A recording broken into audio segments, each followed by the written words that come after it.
Iblis bersumpah di hadapan Allah untuk sesatkan semua anak Adam. Kemudian Iblis tambah di belakang daripada ayatnya menunjukkan keilmuan dia. Dia kata, illa, kecuali wahai Allah, yang tidak dapat aku sentuh. Ingat tuan-tuan, dengar tuan-tuan, aku akan sesatkan seramai-ramai mungkin anak Adam. Hari ini ada 8 bilion manusia, 6 bilion tidak beriman dengan Allah. Hanya 2 bilion yang beriman. Daripada 2 bilion, 1 bilion tidak solat.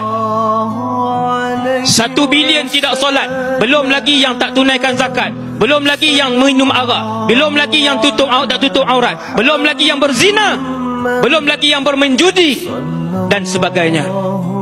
Tinggal berapa sahaja daripada 1 bilion? Tinggal hanya berapa ratus juta sahaja.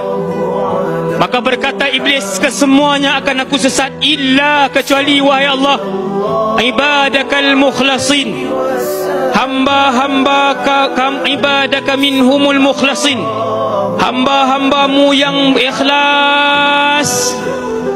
Ini syarat dia, ini kuncinya, ini rahsianya.